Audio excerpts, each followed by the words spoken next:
దేవుని యొక్క మాటలను మనము ఆలోచన చేయబోతాం. క్రైస్తవుడికి దేవుని మీద సందేహం ఉండకూడదు.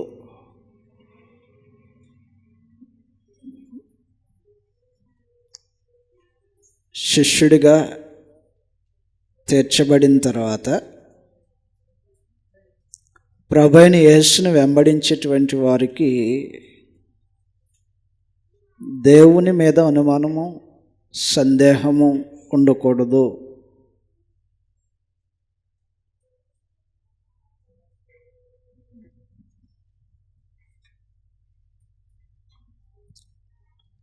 మత్తయి సువార్త 28వ అధ్యాయంలో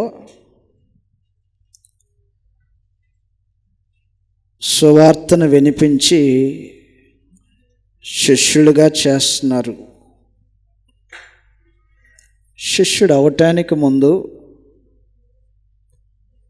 సువార్త విని దాని యందు విశ్వాసం ఉంచినట్లయితే వారు శిష్యులు అవుతారంట. 28వ అధ్యాయం మత్తయి సువార్త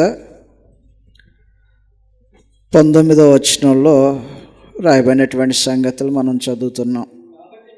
కాబట్టి మీరు వెళ్ళి సమస్త జనులను శిష్యులుగా చేయండి.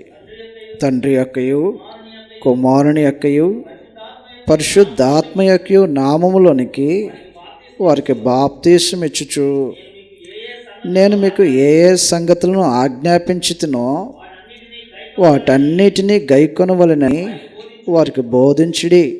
ఇదిగో నేను యుగ సమాప్తి వరకు సదాకాలం మీతో కూడా ఉన్నానని.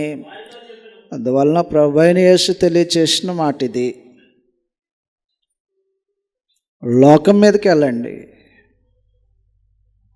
నేను మీకు ఏ ఏ సంగతులు ఆజ్ఞాపించుతున్నో వాటిని అన్నిటినీ వారికి తెలియచేసి వాటిని గైకొనాలని వారికి బోధించండి. ఎవరైతే విని విశ్వసిస్తారో విశ్వసించిన వాడు శిష్యుడిగా చేయబడతాడు, ఫాలోవర్ అవుతాడన్నమాట.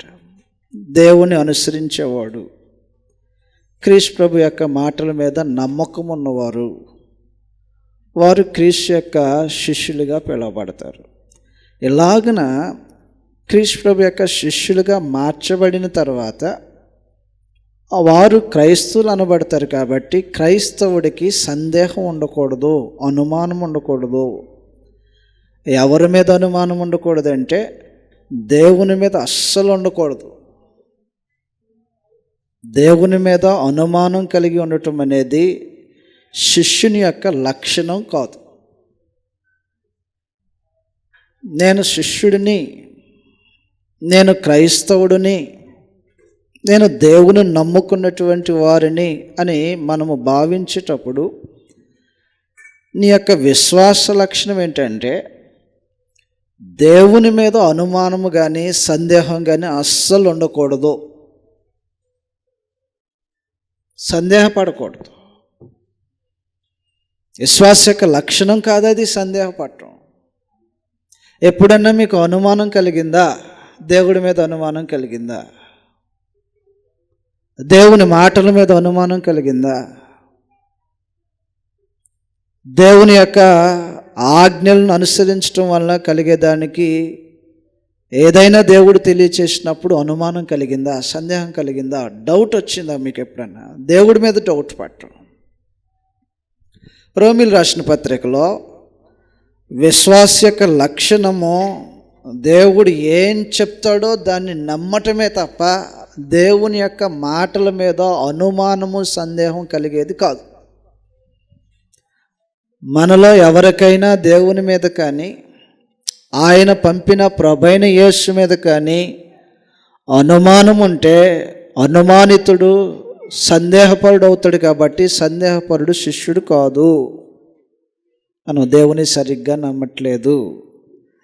రోమీలు రాసిన పత్రిక 4వ అధ్యాయంలో, రోమీలు రాసిన పత్రిక 4వ అధ్యాయము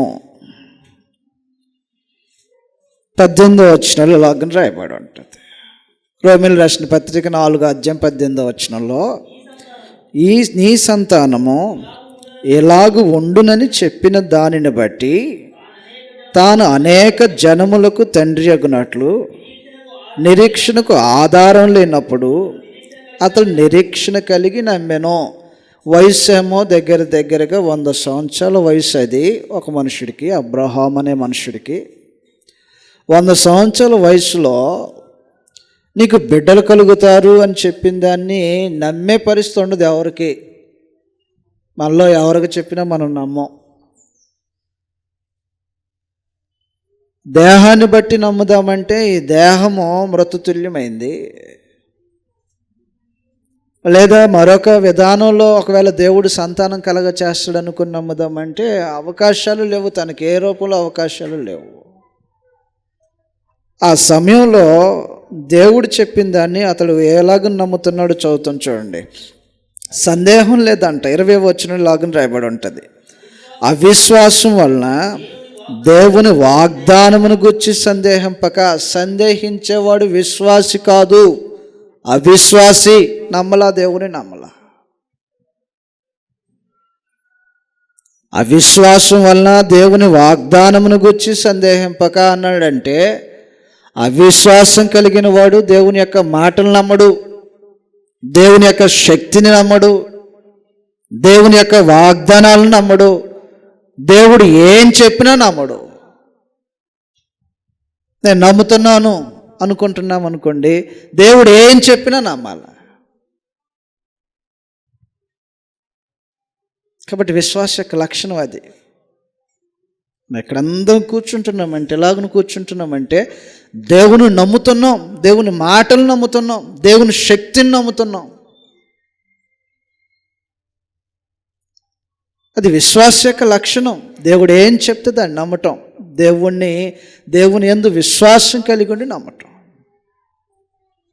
అందువలన శిష్యునికి సందేహం ఉండదు. మొదటి సంగతి, మనం శిష్యులమై ఉంటే నీకు దేవుని మీద, ఆయన పంపిన ప్రభువుని మీద సందేహం ఉండకూడదు. ఒక రోజున సందేహపడ్డాడంటే మనుషుడు. ప్రభు అయిన యేసు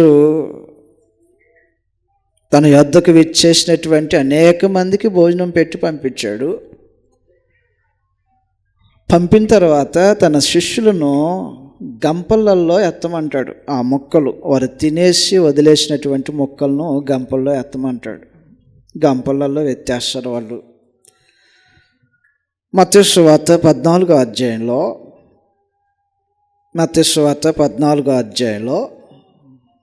19వ వచనం నుంచి మనం చదివితే నిజంగా ఇది సాధ్యపడిద్దా?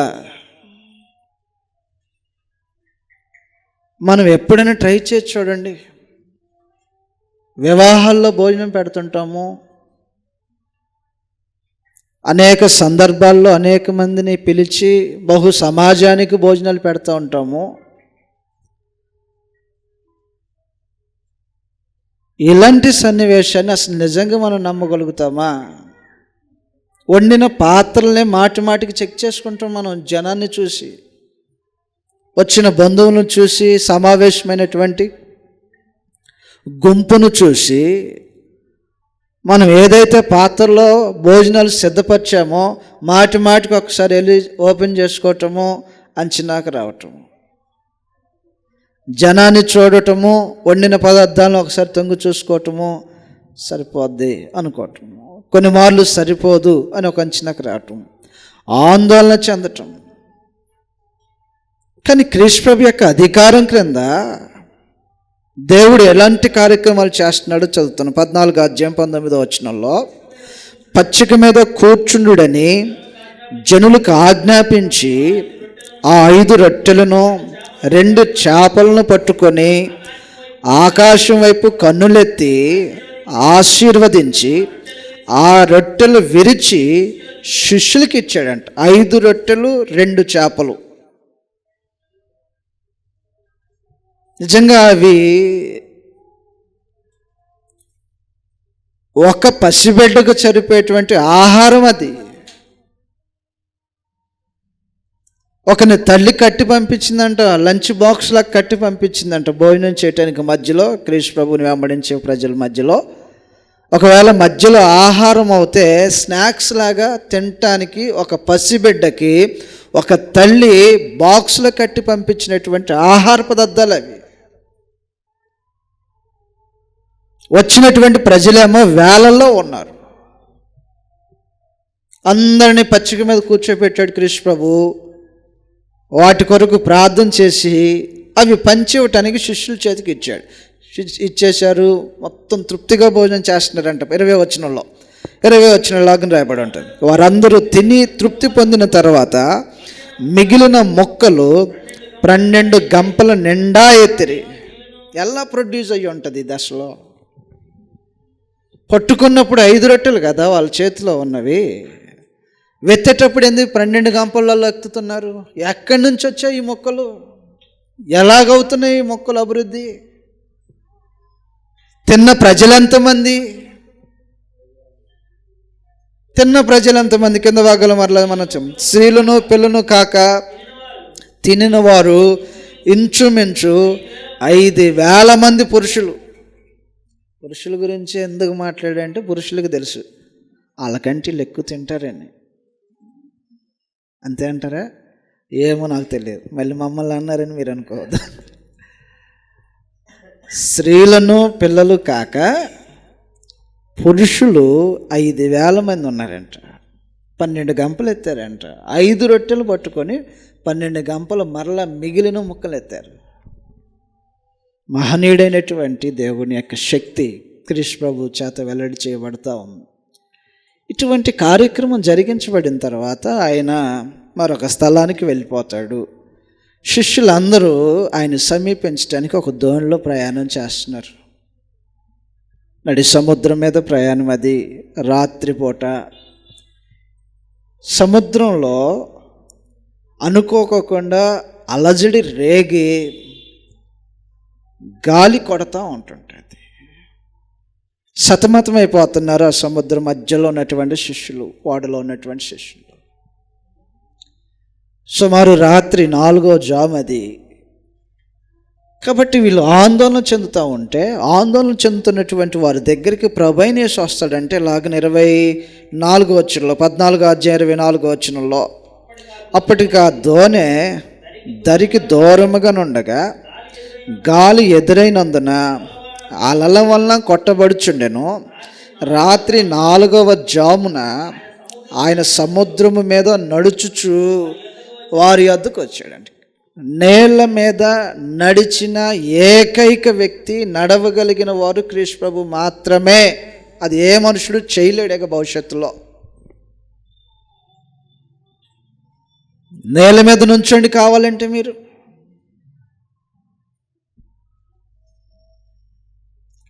నీటి మీద నడుచుకుంటూ వచ్చాడంట. సముద్రపు భాగం అది. ఆ సముద్రంలో నీటి మీద నడవగలిగేటువంటి శక్తిమంతుడిగా కృష్ణ ప్రభు కనబడుతున్నాడు.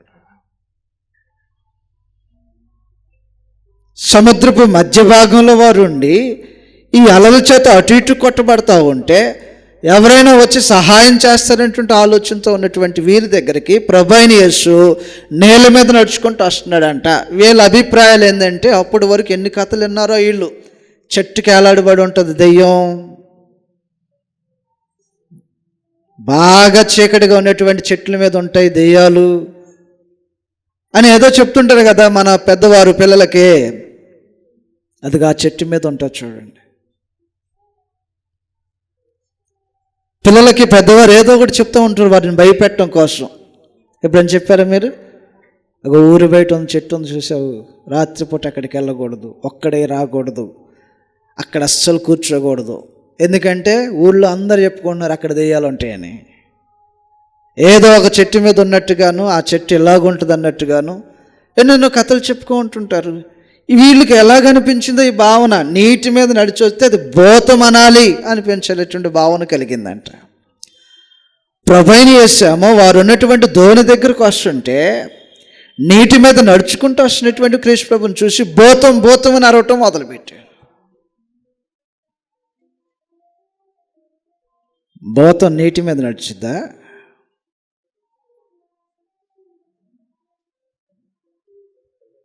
భూతము భోజనం చేసిద్దా?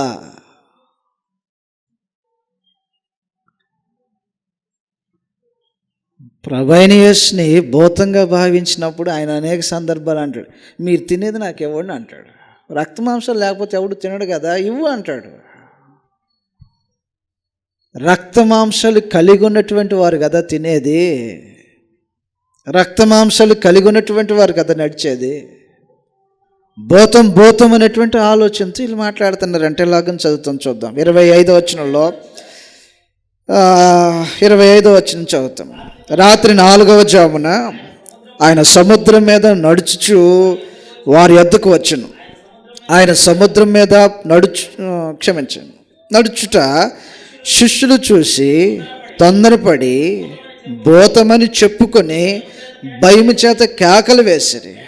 వెంటనే యేసు ధైర్యంగా ఉండండి, నేనే, భయపడకుడని వారితో అనగా, పేతురు, ప్రభువా నిజమా? సముద్రం మీద నడిచొస్తున్నటువంటి ప్రభు అయిన యేసే సాక్షాత్తు తాను మాట్లాడుతున్నాడు. ఇది నేనే, భయపడొద్దు, భూతం అనుకోవద్దు. చూసినటువంటి శిష్యుల ఆందోళన, ఇది భూతమా మనిషా? ఆందోళన చెందుతున్నటువంటి ప్రజలను చూసి మీరు ఆందోళన చెందదు, నేనే అని చెప్పిన తర్వాత పేతురికి అనుమానం కలిగిందంటే, సందేహం, డౌట్, నిజంగా ఆయనేనా? ఒకవేళ ఆయనే అయితే ఇప్పుడు నేను అనుకున్నది ఆయన చేయాలి. ఏం చేయాలి? నా అనుకునేది ఏంటి? నేల మీద నడిచి నీ యొద్దకు వచ్చుటకు నాకు సెలవిమ్మని. ఎందుకు ఆ ఆలోచన కలిగింది నాకు అర్థం కాదు. అడిగాడు ఆయన, ఏమని అడిగాడు ఆయన? నిజంగా నేల మీద నడిచేది నీవే అయితే ఇప్పుడు నువ్వెలాగ నడుస్తున్నావో నేను కూడా అలాగే నడవాలి. ఆయనకు టెస్ట్ పెడుతున్నాడా? అనుమానంతో, సందేహంతో. ఆయన నడుస్తున్నాడు నేల మీద, నేనే నడిచేదని చెప్పాడు, భయపడొద్దని చెప్పాడు, అయినా ఇంకేదో అనుమానం. ఆయన మాటలు సరిపోతాయి మనుషుడు నమ్మటానికి, విశ్వసించటానికి, ధైర్యపరచబట్టానికి. అది చాలదన్నట్టుగా ఇంకేదో కోరికలు కోరుతూ ఉంటుంటారు మనుషులు.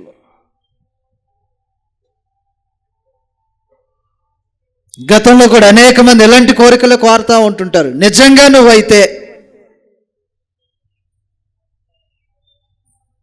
నువ్వు ఇక్కడే ఉండి నేను పెట్టినటువంటి నైవేద్యము, బళ్ళు ఏదైతే ఉన్నాయో అది దహించినట్లయితే నీవే నేను నమ్ముతానన్నాడు ఒక ఆయన గతంలో. ఇప్పుడు పేతురు కలుగుతున్నటువంటి అనుమానం ఏంటంటే, నేల మీద ఆయన నడుచుకుంటూ వస్తుంటే ఆయన చూసి నిజంగా నువ్వేనా? ఒకవేళ నువ్వే అయితే నీవు నడిచినట్టు నేను కూడా నడవాలి. నువ్వు నడవలేవులే అని అనలా కృష్ణ ప్రభు. ఇది ఇంకెవడో చేసేది కాదులే అని అనలా కృష్ణ ప్రభు. అవును, వాస్తవంగా మానవులకి ఇది అసాధ్యం. ఎప్పుడు ప్రయత్నం చేయమాక నేల మీద నడుద్దామని, ఇది అయ్యేది కాదు. ఇది ప్రభువైన యేసు తన మీద సందేహపడినటువంటి ఒక మనుషుడితో, లేదా తన యొక్క విశ్వాసాన్ని మరింత బలపరచడం కోసము, ఓకే వచ్చాయని. ఎన్నిసార్లు ఇలా తడిమి చూసుకొని ఉంటాడు, కాలు లోపల పెడితే లోపలికి వెళ్ళిపోతుందా లేకపోతే నేల మీద ఆగుతుందా అని. అవును కదా, తను ధోనిలో ఉన్నాడు, ఆయనేమో నీటి మీద ఉన్నాడు. ఈయన కోరాడు కోరిక, ఒకవేళ నీవేదైతే నేను కూడా నీళ్ళ మీద వచ్చేస్తాను అన్నాడు. వచ్చాయని అన్నాడు. మనమైతే 4-5 సార్లు కిందకి నీళ్ళ మీద పెట్టి నీళ్ళ లోపలికి వెళ్తుందా బయట ఉంటుందా అని చెప్పేసి కాలు అదిమి చూస్తాం, చెక్ చేసి ఉంటాడు. నేల మీద నడిచేటువంటి ఒక అవకాశాన్ని పేతురికి కల్పించినటువంటి కృష్ణ ప్రభు నడుచుకుంటూ వెళ్తున్నాడంట. గాలి వేస్తూనే ఉంది, నడక సాగుతూనే ఉంది, గాలి వేస్తూనే ఉంది, నడక సాగుతుంది. ఒక్కసారి పెను గాలి కొట్టేసరికి ఈ గాలికి ఏమైపోయింది అనేటువంటి ఒక సందేహపడిపోతాడు. నిజంగా నేను నేల మీద నడుస్తున్నాను అనేటువంటి ఒక సందేహం కలుగుతుంది. ఈ సందేహము నిన్ను ముంచేస్తుంది. దేవుడి మీద సందేహం ఏంటి?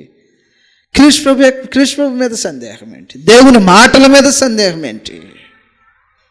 కృష్ణ ప్రభు చెప్పిన మాటల మీద సందేహం ఏంటి? మనుషుడికి విశ్వాస జీవితంలో ఉండకూడనటువంటి ఒక లక్షణం ఏంటంటే అపనమ్మకం. సందేహపడతా ఉంటుంటాం. అనేక మార్లు డౌట్ అవుతుందో లేదో,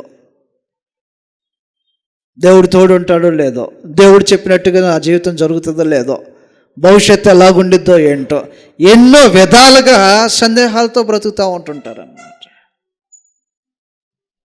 చదువుతాం, ఇలాగని రాయబడి ఉంటుంది 14వ అధ్యాయంలో 29వ వచనంలో, ఆయన రమ్మనగానే పేతురు దోణి దిగి యేసునద్దకు వెళ్ళుటకు నేల మీద నడిచెను గాని గాలిని చూసి భయపడి మునిగిపోసాగి, ప్రభువా నన్ను రక్షించమని కేకలు వేసెను. వెంటనే యేసు చెయ్యి చాపి అతన్ని పట్టుకొని, అల్ప విశ్వాసి, ఎందుకు డౌట్ నీకు? ఇది నీలో కాదో ఒకసారి మళ్ళీ, అసలు నిజంగా నేను నేల మీద నడుస్తున్నానో లేదు, నడుచుకుంటే నా అనుమానం అన్నమాట. నేను రానని దోణిలో ఉంటే వేరే విషయం. ఆయన అయ్యా ఇది సాధ్యపడేది కాదు. ఎన్నిసార్లు లేచిన దగ్గర నుంచి నేలలోనే ఉండేవాళ్ళు. జాలర్లుగా సముద్రం మీద ఎన్నిసార్లు ప్రయాణం చేసి ఉంటాడో, సముద్రం యొక్క ఉప్పెన ఎలాగుంటుందో, సముద్రం మీద ప్రయాణం చేయాలంటే ఆ ప్రయాణం చేసేటువంటి పరిస్థితులు ఎలాగుంటాయో తన కళ్ళతో ఎన్నిసార్లు చూసి ఉంటాడు పేతురు. నాకు నీళ్లు కొత్త కాదు, నీళ్ళ మీద ఏది నిలవగలదో నడవగలదో నాకు తెలిసిందేం కాదని చెప్పి డౌట్ రాలా. మొదట డౌట్ రాలా. ఈ డౌట్ ఏదో మొదట ఉన్నప్పుడే వేరేగా ఉండేది విషయం. ధోనిలో నుంచి ఎవరు తెగమన్నారు నిన్ను? అంత సందేహం ఉన్నట్లయితే ఇప్పుడు లోకం నుంచి ఎందుకు వేరే మనం? మళ్ళీ లోపలికి వచ్చిన తర్వాత కూడా సందేహం అన్నమాట. మనకి లోకం నుంచి వేరే అయిపోయి, అపవిత్ర నుంచి తొలగిపోయి, దేవుని వైపు తిరిగిన తర్వాత, క్రీస్తు ప్రభు యొక్క అధికారం క్రిందకు వచ్చిన తర్వాత మళ్ళీ డౌట్. నీ డౌట్ ఏదో ఆ దోణిలో నుంచి కాలు బయటకు పెట్టక మునిపే ఉన్నట్లయితే పరిస్థితులు ఎలాగుండేదో. బయట పెట్టి కొంత దూరం నడిచిన తర్వాత మళ్ళీ అనుమానం. విశ్వాస జీవితం కూడా ఇలాగే సాగుతుంటుంది కదండి. కొన్నిసార్లు నమ్ముతాము దేవుణ్ణి, విశ్వసిస్తాం దేవుని మాటల్ని, దేవుడి మీద క్రీస్తు ప్రభు మీద అపారమైనటువంటి విశ్వాసంతో విశ్వాస జీవితాన్ని సాగించుకుంటూ వచ్చే క్రమంలో కొంత ప్రయాణం చేసిన తర్వాత మళ్ళీ ఏదో ఒక గాలి కొడుతుంది, అనుమానపు గాలి కొడుతుంది, సందేహపడేలాగా కొడుతుంది. ఏదో ఒకటి జీవితంలో ఏదో ఒకటి కొడుతుంది. ఇది కొట్టినప్పుడు మళ్ళీ స్టార్ట్ అవుతుంది, మళ్ళీ మొదటి స్థితికి వస్తాం. విశ్వాస జీవితంలో నిరంతరము అభివృద్ధి చెందుకుంటూ ఒక స్థాయికి వచ్చిన తర్వాత ఈ స్థాయి ఎక్కడికి తీసుకెళ్ళిద్ది అంటే, ఈ అనుమానం పడేటువంటి స్థాయి మరలా మొదటి దగ్గరకు వచ్చింది, నిన్ను ముంచే దగ్గరకు వస్తుంది. ఎన్నిసార్లు ఈ విశ్వాస జీవితంలో ఇలాంటి అపనమ్మకాలు, సందేహపరమైనటువంటి జీవితాలను గడుపుకుంటూ దేవుని వైపు చూస్తున్నామో. గద్దెస్తాడు మనుషులను దేవుడు. క్రీస్తు ప్రభు ఒక రోజున గద్దించాడంట. ఆ రోజున అల్ప విశ్వాసి, ఎందుకు సందేహపడ్డావు? గాలి కొట్టింది, గాలి కొడితే నీళ్ళు ఊగిపోతాయి, నీళ్ళు ఊగితే నేను పిలిచిన వాడు ఎవడు? పిలువబడిన తర్వాత నడుచుకొస్తున్నటువంటి ఈ ప్రయాణం ఎలాగుంది, ఇదంతటిని మర్చిపోయాడు. 2 అడుగులు వేసినప్పుడు సందేహం రావాలి, 4 అడుగులు వేసినప్పుడు సందేహం రావాలి. సగం పైన నడిచిన తర్వాత నా ప్రభు నా ఎదుటిగా ఉన్నాడు. ఎవరిని వైపు చూసి నడిచేది ఇది? ఈ నడక ఎవరిని వైపు చూసి నడిచేది? కదులుతున్నటువంటి తరంగాల వైపు చూసి నడిచేది, కొడుతున్నటువంటి పెనుగాలను బట్టి చూసి నడిచేది, ఎవరి వైపు చూసి నడుతుంది? హెబ్రీయులకు రాసిన పత్రిక 12వ అధ్యాయం 1వ వచనంలో, నీ విశ్వాసము నడత క్రీస్తును చూసి, విశ్వాసమునకు దాన్ని కొనసాగించువాడైనటువంటి కర్త అయినటువంటి క్రీస్తును చూసి నడిచినట్లయితే. హెబ్రీయులకు రాసిన పత్రిక 12వ అధ్యాయము 1వ వచనంలో రాయబడినటువంటి సంగతులు ఈ విధంగా ఉంటాయి. ఇంత గొప్ప సాక్షి సమూహము మేఘము వలె మనల్ని ఆవరించి ఉన్నను, మనము కూడా ప్రతి భారమును, సులువుగా చిక్కులు పెట్టు పాపమును విడిచిపెట్టి విశ్వాసమునకు కర్తయు దానిని కొనసాగించువాడనైనా యేసు వైపు చూచి మన ఎదుట ఉంచబడిన మనం ఎవరి వైపు చూస్తాం? చూడవలసినటువంటి ఆయన వైపు చూడం. గాలి వేస్తుంది, బలమైన గాలి వేస్తుంది, ఆ గాలి వైపు చూస్తాడు. తరంగాలు లేచి పడతాను, ఈ తరంగాల వైపు చూస్తాడు.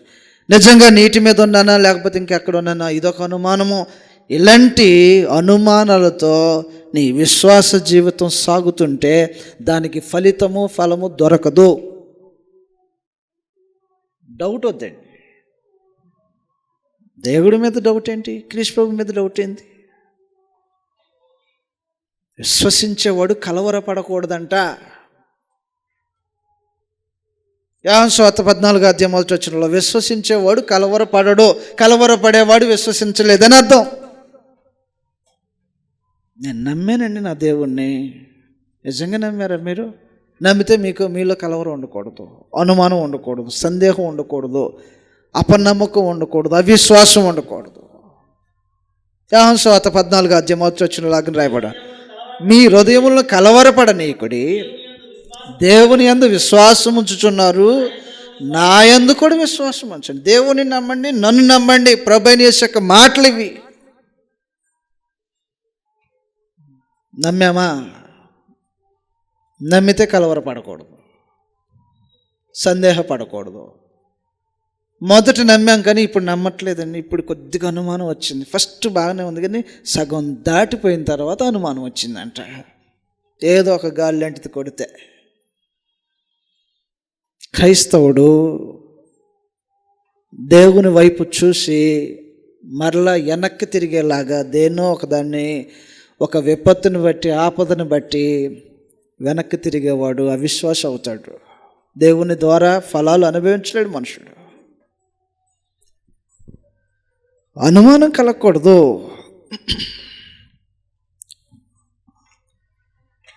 మహనీయులైనటువంటి వారు సైతం అనుమానం కలిగారు, సందేహపడ్డారు. నిర్గమకాండం 3వ అధ్యాయంలో పరమ తండ్రి మోషేని పిలిచి తన కళ్ళెదుట ఒక అద్భుతాన్ని చూపించాడు దేవుడు. ఒకవేళ అది చూపించకపోయి ఉన్నట్లయితే నీ విషయం వేరు. నీ కళ్ళెదుట ఒక అద్భుతాన్ని చూపించిన తర్వాత కూడా మరలా అనుమానం మొదలవుతుందంటే అసలు నేనేమనాలో తెలియదు.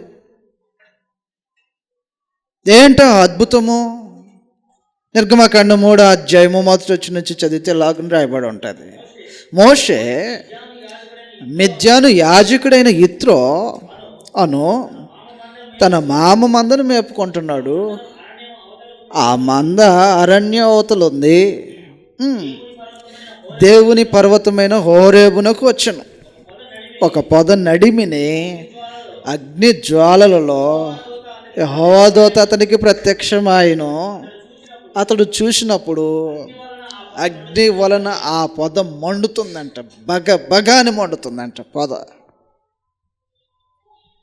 అగ్ని జ్వాలలతో ఒకటి మండుతుంటే అది ఎంత తీవ్రంగా ఉంటుందో మనం ఆలోచన చేయొచ్చు. ఈ పొద మండుతుందంట, బగబగమని మండుతుందంట. అరే ఏంటిది? తేరు చూశాడు. ఎందుకు మండుతుంది ఇది? ఇది ఏమైనా కారు చిచ్చా? చూశాడు. ఇది కారు చిచ్చులాగా లేదు. వైల్డ్ ఫైర్ ఎలాగుంటుందంటే ఒక చోట నిప్పంటించుకుంటే అది అనేక స్థలాలకు వ్యాపిస్తుంది. మొన్న అమెరికాలో జరిగింది అదే. అడవిలో నిప్పు పడింది, అది పట్టణానికి అంటుకుంది వచ్చి. రీసెంట్గా ఇస్రాయేల్ దేశంలో జెరూసలేం పట్టణంలో నిప్పు పడింది అడవిలో నిప్పు అంటుకుంటే అది వ్యాపించింది. దాన్ని ఆర్పేవాడు ఉండడు, అదుపు చేసేవాడు ఉండడు. అది గాలి ఎటు వీస్తే అలాగదా మంటను తీసుకుని వెళ్ళిపోతూ ఉంటుంటుంది. ఇదే విచిత్రమైనటువంటి మంట ఒకే పొద మండుతుందంట, చుట్టూ ఎక్కడ మంట అంటే అట్లా. నిజంగా కారు చిచ్చైనట్లయితే, అడవిలో పుట్టినటువంటి నిప్పు అయినట్లయితే అది ఒక స్థలం నుంచి ఇంకో స్థలానికి వెళ్ళాలి. ఇది వెళ్ళట్లా మంట. అరే ఇదేదో విచిత్రంగా ఉంది. చూడబోతున్నాడు. ఆ ఒక్క పొదే మండుతుంది, ఇంకెక్కడ మండట్లా. పొద మండుతుంది కానీ అది కాలట్లేదంట. పొదకు నొప్పి ఉందా? నొప్పి ఉంది, భయంకరమైన నొప్పి ఉంది, బగబగ మండుతున్నటువంటి నొప్పి ఉంది, తీవ్రంగా ఒక మనుషుడు దృష్టి పెట్టి ఏంటిది అని ఆశ్చర్యంగా చూసి అంత నొప్పి ఉంది. కానీ ఆ పొద మండట్లా, కాలిపోవట్ల, మండుతుంది కానీ కాలట్లేదంట. ఏం కృష్ణ అన్న, అదేం విచిత్రం అసలు, పొద మండుతుంది, చెట్టు కాలట్లా. మండుతూ కాలకోకుండా ఉంటుందా? మండకపోతే కాలకోకుండా ఉంటుంది ఏదైనా. ఎందుకు కాలలేదంటే మంట సరిగ్గా మండలేదని అంటాం, ఏదైనా కారణం చెప్పాలంటే. కానీ ఇది మండుతుంది, మంటలో లోపం లేదు, కానీ కాలట్లేదు. ఏం జరుగుతుంది? విచిత్రమైనటువంటి సంగతులు జరుగుతుంది. మోషే దగ్గరికి వెళ్ళి చూస్తున్నాడంట. ఈ దగ్గరికి వెళ్ళి చూసేటప్పుడు పరమ తండ్రి అన్నాడు, ఇది చూసావు కదా? చూశాను. ఎప్పుడన్నా జరిగిందా? ఇది జరిగేది కాదు ఇది. ఒకవేళ ఇలాంటిది ఎప్పుడన్నా నేను చూసావు? ఎప్పుడు చూడలేదు కాబట్టి ఇప్పుడు విచిత్రంగా చూస్తున్నాను కాబట్టి నమ్ముతున్నావా? నేను ఒక పని కోసం అపాయింట్ చేసుకోవటం కోసం నేను మొదటిగా నా వైపు నిన్ను మళ్ళించా నేనే అనేటువంటి ఒక ఆలోచనతో తన కళ్ళు ఎదుట ఒక అద్భుతాన్ని చూపించిన తర్వాత మోషని పిలిచామంటున్నాడంటే, నిన్ను ఒక పనికి అప్పగేస్తున్నాను, ఆ పని చేయటానికి వెళ్ళు అని అన్నాడు. ఇంత అద్భుతమైనటువంటిది ఒక రూప దృశ్యాన్ని తన కళ్ళెదుట పెట్టిన తర్వాత కూడా మళ్ళీ ఏదో అనుమానం. మానవ జీవితాల్లో దేవుడు ఎన్నెన్ని కార్యక్రమాలు చేసుకుంటూ వస్తుంటాడో వాటన్నిటినీ జీవితపు అనుభవంలాగా మార్చినా సరే ఇంకేదో అనుమానం, దేవుడి మీద అనుమానం. దేవుడి మీద అనుమానం పొందేటువంటి మనుషుడు ఎప్పటికీ విశ్వాసం అవలేడండి. సాక్షాత్ తన కళ్ళెదుడిగా చూపించిన తర్వాత ఇలాగను మాట్లాడుతున్నాడు. 3:11 లాగను రాయబడి ఉంటుంది, చదువుతాం. అందుకు మోషే, నేను ఫరో ఎదుటకు ఎల్లుటకును ఇశ్రాయేలీలను ఐగుప్తుల నుండి తోడుకొని పోవుటకును ఎంతటి వాడనని అనగా, ఆయన నిశ్చయముగా నేను నీకు తోడై ఉందును, నేను నిన్ను పంపితినని ఇది నీకు సూచన. మానవులను దేవుడు ప్రోత్సహిస్తుంటే, మానవునికి విశ్వాసం కలిగేలాగా ఏమి చేయాలో దాన్ని చేసుకుంటూ వస్తుంటే ఇంకా అనుమానం, ఇంకా సందేహం, దేవుడు నమ్మలేరు మనుషులు.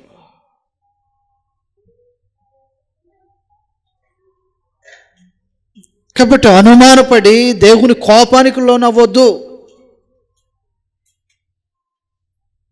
ఎంతో ఒక అద్భుతాన్ని, ఎన్నడూ జరిగినటువంటి ఒక అద్భుతాన్ని ఆయన కన్నుల ఎదుటిగా చూపించి ఆయన బలపరచడం కోసం చేసినటువంటి కార్యక్రమాల చేత మనుషుడు ఇంకా తన అవిశ్వాసాన్ని, అపనమ్మకాన్ని అలాగనే బలపరుచుకుంటే పరమ తండ్రి ఒక రోజున కోపగించుకుంటాడు, నీ అనుమానాన్ని చూసి, నీ సందేహాన్ని చూసి. 4వ అధ్యాయంలో 14వ వచనంలాగా రాయబడి ఉంటుంది. 4వ అధ్యాయం 14వ వచనంలో, ఆయన మోషే మీద కోపపడి నిన్ను బలపరచడం కోసం ఎన్ని కార్యక్రమాలు చేసిన, నేను ఇంతే, ప్లీజ్ నన్ను వదిలేయండి. నీ కన్నుల ఎదుట ఏ కార్యక్రమం జరిగిందో చూసావా? అయినా నాకు ఏదో అనుమానంగా, ఫరో దగ్గరికి నాకు చేత కాదు, నేను అంతటోని కాదు, అంత పవర్ఫుల్ స్పీకర్ని కాదు, ఇదొద్దు. నీకు అనుమానం ఎందుకు? నీకు సందేహం ఎందుకు? నిన్ను తీసుకెళ్ళేవాడు ఎవడు? నిన్ను బలపరుస్తున్నవాడు ఎవడు? నిన్ను పిలుస్తున్నటువంటి వాడు ఎవడు? ఇదేమీ పట్టట్లేదు మనుషుడికి. కోపం మండిందా? 14వ వచనంలో ఏమన్నాడు? ఆయన మోషే మీద కోపపడి, ఈ రోజున మన మీద కోపం రాదు ఆయనకి? ఎన్నిసార్లు బలపరిచినా, ఎన్నిసార్లు తన లేఖనాల చేత ప్రోత్సహించి స్థిరపరిచిన అదే అపనమ్మకం, అదే అవిశ్వాసము, అదే మూర్ఖత్వం. లేదండి. లేకపోతే ఆయన చెప్పిన మాటల మీద సందేహం కలగటం దేవుడు కోపానికి లోన్చేస్తుంది, జాగ్రత్త. అందువలన దేవుని మీద అపనమ్మకం వద్దు, సందేహం వద్దు. క్రీస్తు ప్రభు యొక్క మాటల మీద సందేహం వద్దు. నీ అవసరాలు తీర్చగలిగిన వాడు నమ్ము. కృష్ణప్రభు యొక్క మాటల్లో తన శిష్యులైనటువంటి వారికి అనుగ్రహించినటువంటి భాగ్యం ఏంటంటే, నీ అవసరాలు తీర్చగలిగిన వాడు నమ్ము. ఒక్కొక్కరు ఒక్కొక్క రకమైనటువంటి అవసరతలు కలిగి ఉంటాం. మనం అభాగ్యులుగా బ్రతుకుతున్నాం. మనం నిజంగా వాస్తవంగా చెప్పాలంటే దేవుని వైపు ప్రజలు ఎందుకు చూస్తారు? తమ అవసరతల్లో, ఇబ్బందులో, ఆపదలో, విపత్కాలములో తమకంటూ ఒక ఆశ్రయ దుర్గం ఉందనే కదా చూసేది. అటువంటి దేవుని యొక్క మాటలు కృష్ణప్రభు యొక్క బోధలో వినిపించేలాగని చదువుతాం. మత్తయి సువార్తలో రాయబడినటువంటి సంగతులు ఈ విధంగా ఉంటాయి. మత్తయి సువార్త, నీ అవసరములు తీర్చ సమర్థుడైనటువంటి వాడు దేవుడు కృష్ణప్రభు యొక్క అధికారంలో. కాబట్టి నీకు సందేహం వద్దు, దేవుని గురించి సందేహం వద్దు. అది అవుతుందా, ఇది అవుతుందా, వద్దండి. ఆయన చిత్తం, దేవుని యొక్క చిత్తం అని వదిలేయండి. మత్తయి సువార్త 5వ అధ్యాయంలో 25వ వచనంలో రాయబడినటువంటి సంగతులు ఈ విధంగా ఉన్నాయి. క్షమించిన 6వ అధ్యాయం 25వ వచనంలో, మత్తయి సువార్త 6వ అధ్యాయము 25వ వచనంలో, అందువలన నేను మీతో చెప్పునిదేమనగా, ఏమి తిందుమో ఏమి త్రాగుదుమో అని మీ ప్రాణమును గూర్చైనను, ఏమి ధరించుకుందుమోనని మీ దేహమును గూర్చైనను వద్దు. చింత వద్దు, అనుమానం వద్దు, సందేహం వద్దు.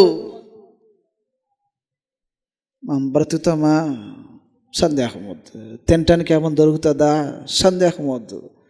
ఒకవేళ ఈ పరిస్థితుల్లోంచి బయటపడతామా? సందేహం వద్దు. ఎందుకు సందేహం వద్దు?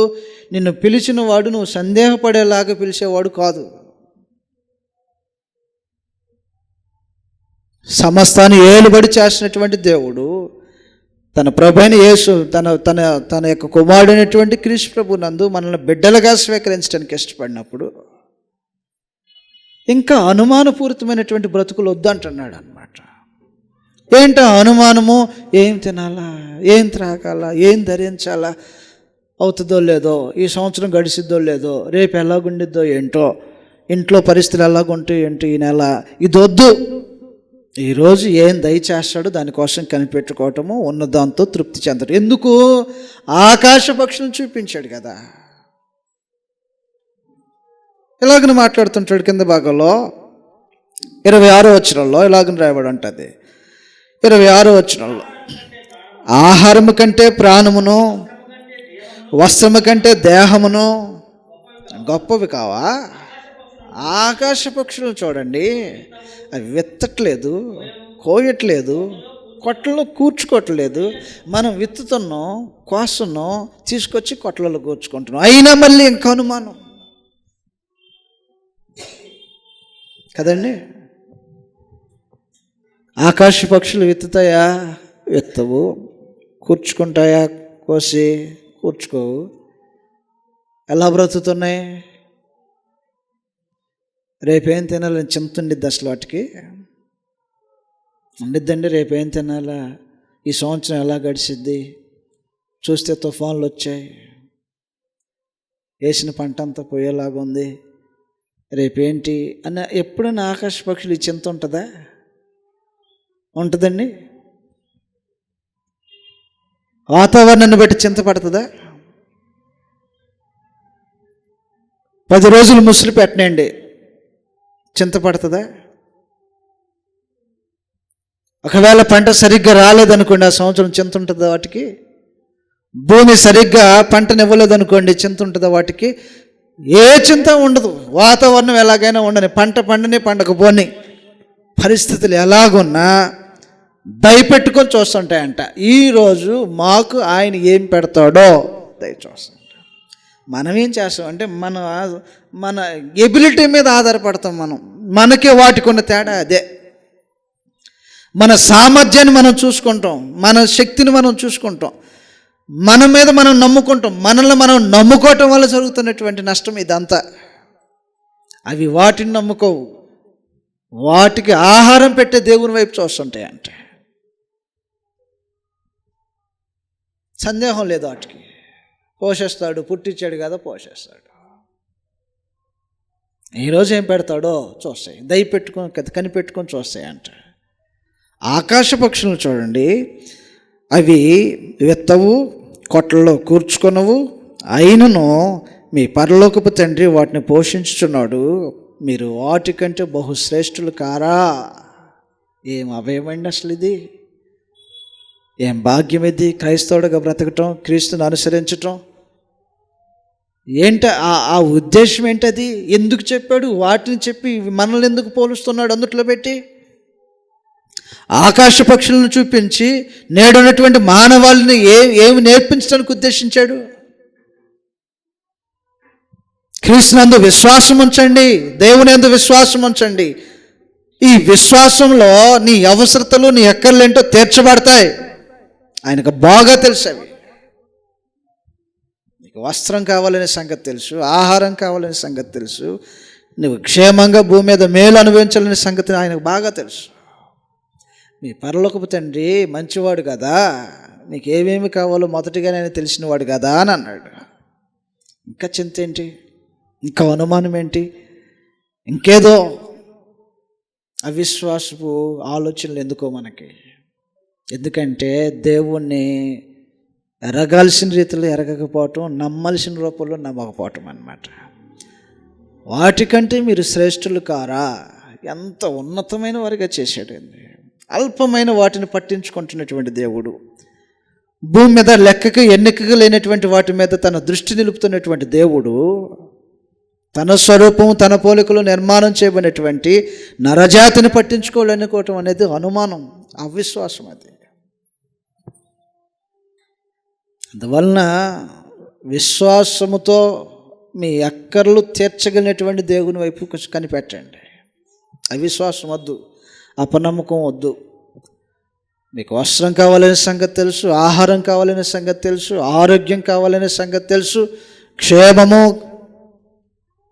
మనుషులకు కావాలనేటువంటి సంగతి ఆయనకు బాగా తెలిసిన వాడు కాబట్టి వాటిని అనుగ్రహించగలిగినటువంటి దేవుని వైపు విశ్వాసంతో చూడండి. అనుమానంతో వద్దు, సందేహపడవద్దు.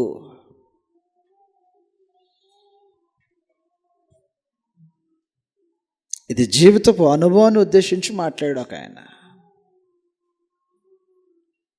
బాల్యం నుంచి చూస్తున్నాడంట. అందరూ మనుషులు, తన కళ్ళెదుటికి అందరూ మనుషులు పుట్టిన వారు ఉన్నారు, బ్రతుకుతున్న వారు ఉన్నారు. కొంతమంది అడుక్కుంటున్నటువంటి వారు ఉన్నారంట, కొంతమంది ఏమో ఏ ఆకలి తప్పులు లేకుండా బ్రతుకుతున్నటువంటి వారు కూడా కొంతమంది ఉన్నారంట. పరిశీలించాడంట, వీళ్ళ బ్రతుకులేంటి, వీళ్ళు ఎలాగున సమాజంలో తిరుగుతూ అడుక్కునేవారుగా ఎందుకు ఇది ఆకలి లేమితో చచ్చిపోతున్నారు. కొంతమందిని పరిశీలన చేశాడంట, కొంతమంది వ్యక్తుల జీవితంలో పరిశీలన చేశాడంట. మరి నా జీవితపు అనుభవంలో వీళ్ళకి ఆకలి తప్పులేవే, ఏ రోజుకి ఆ రోజు ఉన్నదాంతో తృప్తి చెందుతున్నారు, తింటున్నారు, బ్రతుకుతున్నారు, మంచిగా ఉన్నారు లోకం మీద అని పరిశీలన చేసి వాళ్ళని 2 వర్గాలుగా డివైడ్ చేసి చూసాడంట. వీళ్ళు ఎందుకు ఇలాగున్నారు, వీళ్ళు ఎందుకు ఇలాగున్నారు. వీళ్ళు ఎప్పుడు చూసిన ఆకలి తప్పులతోనో, లేమితోనో, లేకపోతే ఇబ్బందితోనో, శ్రమతోనో బ్రతుకుతున్నటువంటి వారిని కొంతమందిని చూశాడు. ఉన్నదాంతో సంతృప్తి చెందుతున్నటువంటి కొంతమందిని చూశాడంట ఒక మనుషుడు. చూసి తాను నిర్ధారణ చేసుకుంది ఏంటంటే, నీతిమంతుడిగా బ్రతికేవాడికి ఆకలితో బ్రతకడు అని నిర్ధారణకు వచ్చేసాడు. కీర్తనల గ్రంథంలో రాయబడినటువంటి సంగతులు ఈ విధంగా ఉంటాయి.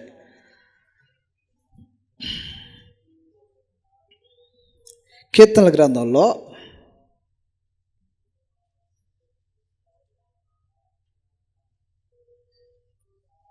37వ అధ్యాయం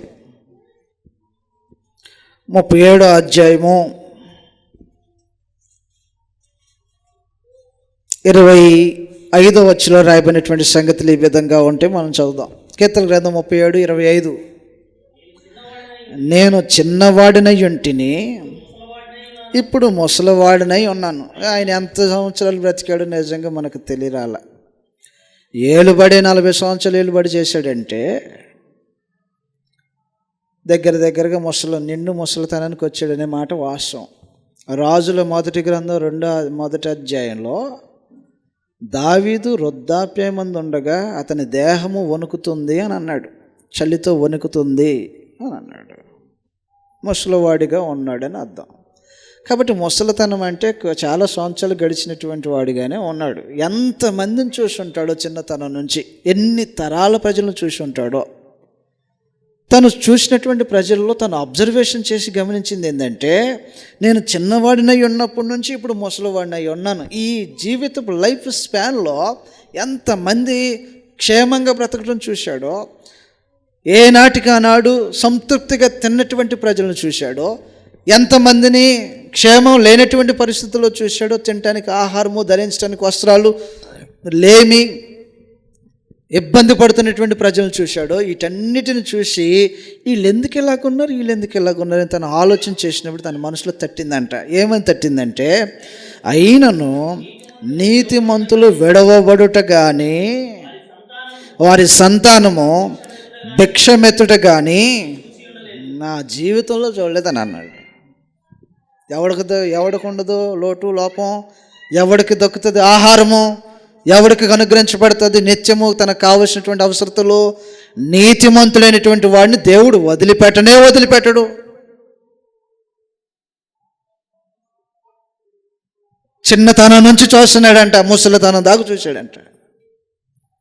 తన బాల్య దినాల నుంచి ముసలితనం దాకా చూసి మనుషుల నుంచి తాను గమనించింది ఏంటంటే, నీతిమంతుడిగా బ్రతుకుతున్నటువంటి వాడు ఎవరిని దేవుడు వదిలేదంట. నిజమే అది. నీతిమంతుడిగా పుట్టిన వాడిని, నీతిమంతుడిగా బ్రతికిన వాడిని ఎవరిని వదిలేశాడు దేవుడు? ఎవరిని వదిలేలా. నిన్నెందుకు వదిలేస్తాడని సందేహం. క్రీస్తు చేసినందు నీతిమంతులు కదా, క్రీస్తు చేసినది మనం నీతిమంతులుగా తీర్చబడ్డాం కదా. వాస్తవమైన మాటే కదా ఇది. రోమీయులకు రాసిన పత్రిక. క్రీస్తు యేసునందు నీతిమంతులుగా తీర్చబడిన వారై తమ నీతిని కాపాడుకునేటువంటి వారైతే దేవుడు మిమ్మల్ని వదిలిపెట్టాడో, ఖచ్చితంగా వదిలిపెట్టాడు. వారి బిడ్డలు భిక్షం ఎత్తుకోవటం నేను చూడలేదని అన్నాడు. అక్కర్లు తీర్చబడతాయి, అవిశ్వాసం వద్దు. దేవుని వైపు చూసినప్పుడు తన చిత్తానుకూలంగా మనలో ప్రతివాని యొక్క అవసరం తీరుస్తాడు. ఆహారమా అందిస్తాడు, ఆరోగ్యమా దేవుడు తన చిత్తానుకూలంగా అందిస్తాడు. ఏదన్నా అవసరం ఇబ్బందులు ఏమైనా ఉన్నాయా కొలిమిలో నుంచి బయటికి తీస్తాడు. ఇదే కదా విశ్వాసం అంటే. నా దేవుడు నా ఆపత్కాలంలో నా మొరాలకిస్తాడు. ఇశ్రాయేలు జనాంగం ఎలాగైతే చెరలో బాధించబడుతున్నప్పుడు మొరపెట్టినప్పుడు దేవుడు ఆలకించి వారి మొరలను ఆలకించి బయటికి తీశాడో, వారి మూలుగులు విన్నాడంట, వారి మూలుగులు విని బయటికి లాగాడు. అదే విశ్వాసంతో మనం చూస్తున్నాం. ఒక్కొక్క కుటుంబం ఒక్కొక్క విధమైనటువంటి అవసరత, అక్కర, వారికి కావాల్సినటువంటి ఈవులు ఎన్నో ఉన్నాయి. దేవుని వైపు విశ్వాసంతో చూడండి. అవిశ్వాసం వద్దు. రోమీయులకు రాసిన పత్రిక 5వ అధ్యాయంలో నీతిమంతులు విడవబడటం అనేది ఇంపాసిబుల్. దేవుడు వారి చెయ్యి ఎప్పటికీ వదలడు. రోమీయులకు రాసిన పత్రిక 5వ అధ్యాయం 9వ వచనంలాగా రాయబడి ఉంటుంది. 5 కాబట్టి ఆయన రక్తం వలన ఇప్పుడు నీతిమంతులుగా తీర్చబడి మరింత నిశ్చయంగా ఆయన ద్వారా ఉగ్రత నుంచి తప్పించబడదుము. నీతిమంతులుగా తీర్చబడి క్రీస్తు ప్రభు యొక్క రక్తము చేత మనుషులు కడగబడితే, అనగా బాప్తిసం అనేటువంటి కార్యక్రమం ద్వారా తమ పాపముల విషయంలో చనిపోతే ఆ మనుషులు నీతిమంతులుగా తీర్చబడతారు. ఈ నీతిమంతులను దేవుడు విడనాడటం అనేది తన జీవిత కాలంలో ఒక్కనైనా చూడలా దావీదు. ఎంత అబ్జర్వేషన్ చేసి ఉంటాడో, ఎన్ని జీవితాలను పరిశీలన చేసి ఉంటాడో. కొన్ని సైంటిఫికల్గా ప్రూవ్ చేసేటప్పుడు ఏం చేస్తుంటారంటే, ఆహారం తినే ఆహారాన్ని బట్టి, వారు ఉంటున్నటువంటి నివాస స్థలాలను బట్టి, వారి దేహం ఎలాగుంది, వారి యొక్క పరిస్థితులు ఎలాగున్నాయి, ఇది తిన్నవారు ఎలాగున్నారు, ఇది తినని వారు ఎలాగున్నారు, వీరు తిన్నటువంటి వారిలో రక్తశాతం ఎలాగుంది, తిననటువంటి వారిలో రక్తశాతం ఎలాగుంది అని నిర్ధారణ చేయటానికి కొన్ని శాంపిల్స్ తెస్తారు. దావీదు ఎంతమంది జీవితాలను చూసి ఉంటాడో, నీతిగా బ్రతుకుతున్నాడో లేదో అదంతటిని చూసి అంటున్నాడు, నేను బాల్యం నుండి ఇప్పుడు ముసలివాడిని అయ్యా, నా జీవిత దినాల్లో నీతిమంతులు విడవబడుట నేను చూడాల.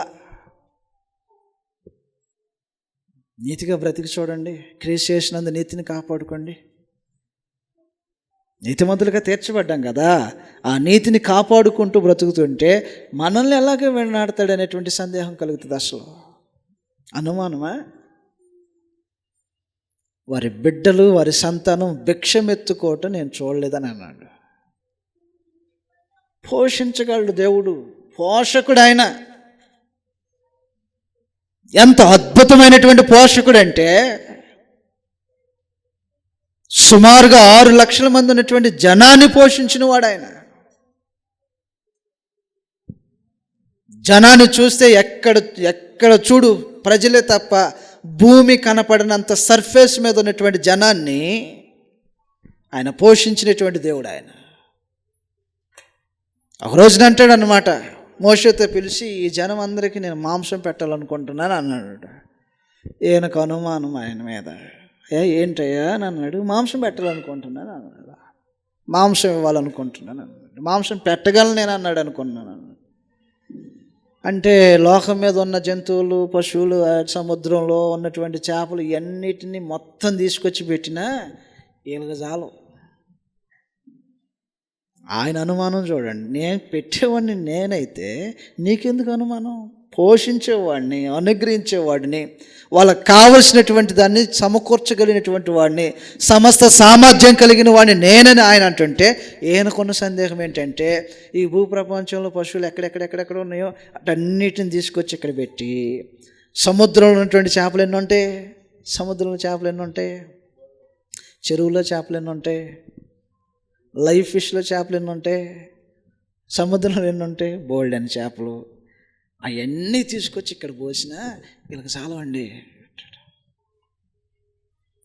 ఊరుకుండి నేనేం చేస్తున్నా చూడన్నాడు. అనుమానం ఎందుకండి దేవుడి మీద? సంఖ్యాకాండం 11వ అధ్యాయంలో పరమ తండ్రి తను చేయగలిగినటువంటి కార్యాల గురించి మాట్లాడుతుంటే మనుషుడికి అనుమానం కలగటం ఏంటి? ఇలాంటి అనుమానం కలిగినటువంటి ప్రజలు ఎందరో నేడు క్రీస్తు ప్రభు సంఘాల్లో కూడా అవిశ్వాసమైనటువంటి హృదయంతో దేవుని సమీపించడం అనేది సరికాదు. అది సంఖ్యాకాండము 11వ అధ్యాయంలో 11వ అధ్యాయము 21వ వచనంలో రాయబడినటువంటి సంగతులు ఈ విధంగా ఉంటాయి. సంఖ్యాకాండం 11వ అధ్యాయం 21వ వచనంలో, అందుకు మోషే, నేను ఈ జనుల మధ్య ఉన్నాను, వారు 6 లక్షల పాదాచారులు. 6 లక్షల పాదాచారులు అంటే అందరి గురించి చెప్పట్లా, నడవగలిగే వారి గురించి మాత్రమే మాట్లాడుతున్నాడు. అందుట్లో 6 లక్షల మంది నడవగలిగిన వారంట. కాళ్ళ మీద నడవగలిగినటువంటి ప్రజలు 6 లక్షల మంది అయితే, నడవలేనటువంటి వారు ఎందరూ ఉన్నారో, స్త్రీలు ఎంతమంది ఉన్నారో, పిల్లలు ఎంతమంది ఉన్నారో, వృద్ధులు ఎంతమంది ఉన్నారో, అనారోగ్యంతో ఉన్నటువంటి వారు ఎంతమంది ఉన్నారు, వీళ్ళంతా లెక్క కాక 6 లక్షల మంది పాదాచారులు అని చెప్పారు. వీళ్ళ మధ్యలో నేను ఉన్నా, నేను వాళ్ళతోనే ఉన్నా, వారి మధ్యలో నేను ఉన్నా అని చెప్పుకుంటూ వచ్చే క్రమంలో చెప్తున్నాడు చూడండి. వారు నెల దినములు తినుటకు వారికి మాంసం ఇచ్చేదనని. ఎన్ని రోజులు? ఒకరోజు పెట్టాలంటే అంత అయింది. సరుకులు ఖర్చు అడగట్లేదండి నేను, మాంసమే అనుకుందాం. సరే, ఆ రోజులో ఉన్నటువంటి సరుకులు ఖర్చు వేరు, ఈ రోజులో ఉన్న సరుకులు ఖర్చు వేరు. అసలు మాంసమే అనుకుందాం. ఎంతమందికి అది భోజనం? ఎంతమందికి మాంసం భోజనం? అది 6 లక్షల మందికి సుమారు దగ్గరగా నడవగలిగే వారే 6 లక్షల మంది అయితే ఎన్ని రోజులకి మాంసం కావాలి? నెల రోజులకు కావాలి. కృష్ణాన్ని ఎంత కావాల్సి వచ్చింది? ఎంత కావాల్సి వచ్చింది? కింటా సరిపోద్దా? ఇక్కడ మన దగ్గర వంటమేస్త్రి గారు ఉన్నారు, అన్నని అడిగితే ఈజీ చెప్పేస్తాడు. 100 మందికి, 1000 మందికి, 10,000 మందికి. మరి ఇక్కడ ఉన్నంతమంది 6 లక్షల కాలుతో నడవగలిగినటువంటి వారు ఎంత కావాలా? ఎన్ని రోజులకి ఎంత కావాలా? ఈ నెల రోజులకి పెడతాను అంటున్నాడు. నెల రోజులకి భోజనం పెడతాను. ఏం మాట్లాడుతున్నా? ఈయనంత బ్లైండ్ బ్లాక్ అయ్యి సముద్రంలో ఉన్నాయి అన్నీ తీసుకొచ్చి పెట్టినా సరిపోతాయా అంటాడు. కింద భాగాలు చదువుతాం చూడండి. 22వ వచనంలో, వారు తృప్తిగా తినునట్లు వారి నిమిత్తము గొర్రెలను పశువులను చంపవలెనా? ఇదొక అనుమానం. తృప్తిగా తినాలంటే ఏమేమి చంపాలనుకుంటున్నాడు? ఇదొక అనుమానం. మాంసం పెట్టాలంటే గొర్రెలను, మేకలను, పశువులు వీటన్నిటిని చంపాలా? ఇట్లాగా. ఇంకొకటి, వారు తృప్తిగా తిన్నట్లు సముద్రపు చేపలన్నీ వారి నిమిత్తం కూర్చోవాలైనా? సముద్రంలో ఎన్ని చేపలు ఉంటాయి, వాటన్నిటిని పట్టుకురావాలా ఇప్పుడు వీళ్ళకి మాంసం పెట్టాలంటే? పోషకుడు మాట్లాడుతున్నాడు, నేను మాంసం పెడతా. భూమి మీద బ్రతికించేవాడు మాట్లాడుతున్నాడు, నేను వాళ్ళకు పోషించే నా బాధ్యత, నేను పెడదాం అనుకున్నా. వాళ్ళు ఏడ్చారు, ఏడ్చిన దానికి నేను పెట్టాలనుకుంటున్నాను అన్నాడు. పెడతానన్ను బాగానే ఉంది, కానీ ఇప్పుడు ఎన్నిటిని చంపి తీసుకొచ్చి రెడీ చేస్తే ఆ విధంగానా? నీకెందుకయ్యా? నీకు ఆయన ఎలా పెట్టాలనుకుంటాడో నీకెందుకు? నువ్వు ఆలోచన చేయటం ఏంటి? ఆయన భోజనం పెట్టాలనుకుంటుంది, ఆయన పెట్టగలిగినటువంటి వాడు, ఆయన సమస్తాన్ని నిర్మాణం చేసిన వాడు, ఆయన అసలు ఎలా భోజనం పెట్టాలనుకుంటున్నాడు ఆయన డిసైడ్ చేస్తాడు. అయితే అనుమానం కలిగి అదా లేకపోతే ఇదా అని సముద్రం వైపు ఒకవైపు, పశువుల వైపు ఒకవైపు అనుమానంతో చూస్తుంటే మోషేతో పరమ తండ్రి ఇలాగని అంటాడు. అందుకు యెహోవా మోషేతో ఎట్లా నేను, యెహోవా బాహుబలము. ఏమనుకుంటున్నావు నువ్వు? క్యాపబుల్ లేనోడు అనుకుంటున్నావా? బాహుబలం లేనోడు అనుకుంటున్నావా? కింద భాగంలో నా మాటని నీ ఎడల నెరవేరునో లేదో అనుమానం వద్దు అని చెప్పాడంటే చేస్తాడు గ్యారెంటీగా. మానవ జాతిని తన వైపు చూడమంటున్నాడు మేలు చేయటం కోసం. అనుమానం వద్దు. నీకెందుకు అనుమానం? నీ ఆలోచనతో నీ పరిధిలో నువ్వు ఆలోచన చేసి సర్వశక్తిమంతుడైనటువంటి దేవుని అవమానపరచడం అన్నమాట. నేను చేస్తానో లేదో రుజువుపరుచుకుంటారా అని అన్నాడు. ఇంకా అంత అభయం ఇవ్వగలిగినటువంటి దేవుడు ఉంటే అసలు అనుమానం ఎందుకండి మనకి? అనుమానంతో చచ్చిపోతున్నారు సగం, సందేహంతో. మనుషుడు దేవుడు సంపూర్ణంగా దేవుడి మీద ఆధారపడగలిగితే దేవుడు ఏమి చేస్తాడు? నేను మాంసం పెడతా నేను అన్నాడు, అనుమానపడ్డాడు. నేను చూపిస్తారా నీకు అన్నాడు. బాహుబలం తక్కువ అవుతుంది అనుకున్నావా? అయిపోయింది అనుకున్నావా? ఇలాంటి అనుమానపు జీవితాలు వద్దండి.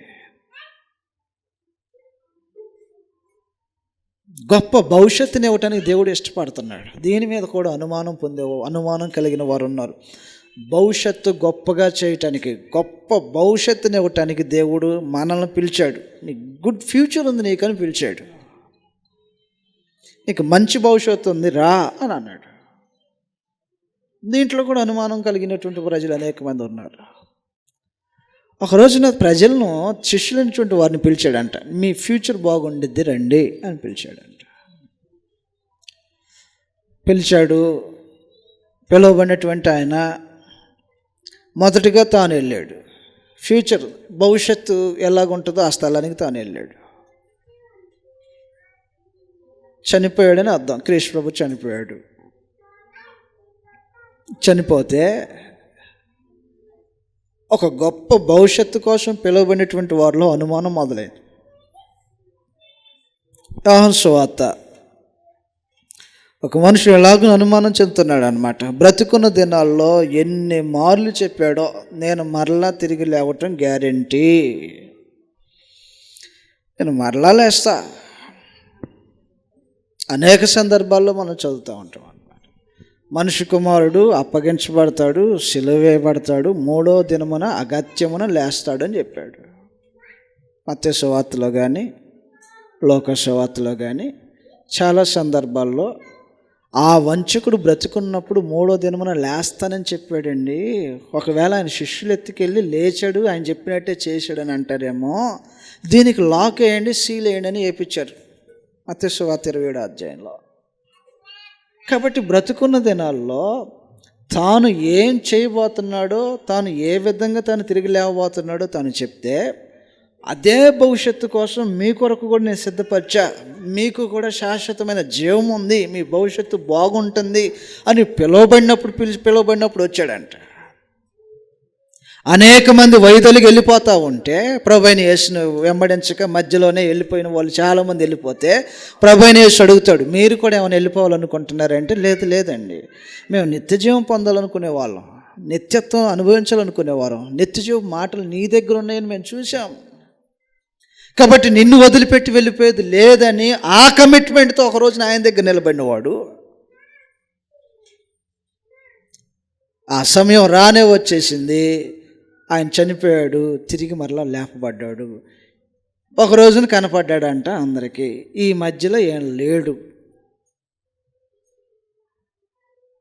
అందరూ ఆయన చూసిన వారు అందరూ ఆశ్చర్యపోయి, మా ప్రభు మళ్ళా బ్రతికాడు, మా ప్రభు మాకు కనపడ్డాడు, ఆయన చెప్పినట్టుగానే తిరిగి లేచాడు, ఎంత ఆశ్చర్యము, ఎంత అద్భుతము, చచ్చిపోయిన వాడు మరలా బ్రతకటమా అని ఈ సందోహంలో కోలాహలంలో వీళ్ళుంటే ఒకడొచ్చి, మీరు ఎన్నే చెప్పండి, నేనైతే నమ్మను. అని నిత్యజీవ మాటలు కలిగిన వాడు నువ్వే అన్న దాంట్లో నువ్వు లేవా? నేను ఉంటే ఉన్నా ఆ రోజు, ఈరోజు నేను నమ్మట్లా. ఒకరోజు నమ్మావు కదా, నమ్మాను, వెంబడించావు కదా, వెంబడించాను, ఆయనతో పాటు తిరిగావు కదా, తిరిగాను, ఇది మాత్రం నేను నమ్మను. ఒకవేళ నేను నమ్మాలంటే నా చేతులు ఆయన చేతులలో వేసి, ఎక్కడైతే శీలలు కొట్టారో ఆ శీలల్లో ఆ వేసి నా చేయి చూడాలి, పక్కన ఒక గాయం ఉండిద్ది, ఆ గాయంలో నా చేయి పెట్టి చూడాలి, ఇది ఫ్రెష్ అయిన గాయమా కాదా, ఈ గాయం అయిందా కాదా, ఇవన్నీ చూసుకున్న తర్వాత అప్పుడు. మనం కూడా అంతే, నీ భవిష్యత్తు బాగుంటుందని పరమ తండ్రి అంటే ఆ భవిష్యత్తుని వెంటనే 2 నిమిషాల్లో చూడాలనుకుంటాం మనం. ఏది 2 నిమిషాల్లో చూపిండి మా భవిష్యత్తు ఎలాగుంటుందో. భవిష్యత్తు బాగుంటుందని చెప్తున్నాడు. దేహాన్ని వదిలిపెట్టిన తర్వాత కూడా నీ భవిష్యత్తు బాగుంటుందని ఒక గ్యారెంటీ ఇచ్చాడు. కాకపోతే ఆత్రం అన్నమాట మనుషులకి, ఏదేదో అది చూపించండి, చూస్తేనే తప్ప. యోహాను సువార్త 20వ అధ్యాయము 24వ వచనంలాగా రాయబడి ఉంటుంది. యోహాను సువార్త 20వ అధ్యాయం 24వ వచనంలో 24వ వచనంలాగా రాయబడి ఉంటుంది. యేసు వచ్చినప్పుడు 12 మందిలో ఒకడైన దిదుమ అనబడిన తోమ వారితో లేకపోయినంట. ప్రభువైన యేసు చనిపోయాడు, తిరిగి లేపబడ్డాడు, తన శిష్యులైనటువంటి వారికి కనిపించడానికి వచ్చాడు. వచ్చినప్పుడు తోమ వారి మధ్యలో లేడంట. విశ్వాసము కలిగిన వారితో కలిసి ఉండకపోతే ఇలాంటివే ఎదురైతాయి. నువ్వు ఎక్కడుంటావు ఆ టైంలో అండ్ వీళ్ళందరూ ఒకసారి ఉంటే ఈయన ఒక్కడే ఎందుకు లేడు? పర్సనల్ వర్క్ అది అమ్మ, అంతే కదా, పర్సనల్ వర్క్ అది. ఎటు పోయాడండి, ఏదో పని మీద పోయాడండి, ఏదో వ్యక్తిగత మీద పనులు ఏదో ఉండి ఏదో పని చేసుకోవటానికి ఎటు పోయి ఉంటాడండి. ఆ టైంలో నీ కర్మ అది, నీ కర్మ. ఆ రోజున ఆయన ఉన్నట్టయితే అసలు ఈ సందేహమే రాకపోయేదే. విశ్వాసం కలిగినటువంటి గుంపుని విడనాడటం ఒక తప్పు, విడనాడిన తర్వాత మరలా విశ్వాసాన్ని కనపరచడం ఇంకో తప్పు. అండ్ అందరూ ఉన్నప్పుడు ఆయన కూడా ఉండాలి కదా. 11 మంది ఉండి ఒక్కడే ఎందుకు మిస్ అయ్యాడు ఉంటాడు?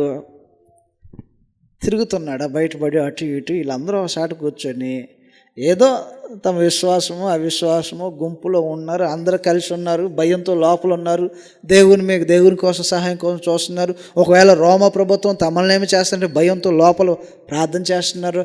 ఏదైతే ఏంది మొత్తం కలిసి ఒకేసారి ఉన్నారు వాళ్ళందరూ. వీళ్ళందరూ ఒకసారి ఉన్నప్పుడు ఈ మనుషుడు ఒక్కడే ఇతర పనుల మీద తిరగటం ఏంటి?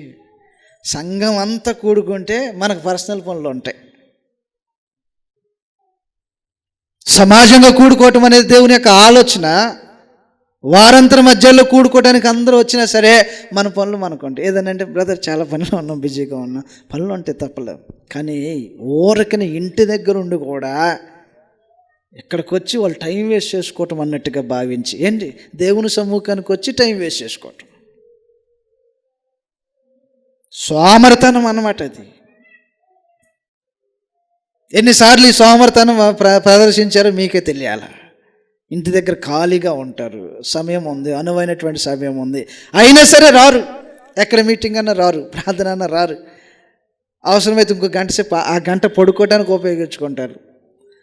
ఆ గంట ఇంకేదైనా సినిమాలు చూడటానికో, టీవీలు చూడటానికో, లేకపోతే ఇంకేదైనా ఫ్రెండ్స్తో మాట్లాడుకోవటానికో, సరదాగా గడపటానికో, ఇంటి దగ్గర ఏదైనా పర్సనల్ వర్క్ ఉంటే దాన్ని చేసుకోవటానికో, అన్ని పనులు పక్కన పడేసి రారు. మన ఆ టైప్ కాదు ఇంక మనం.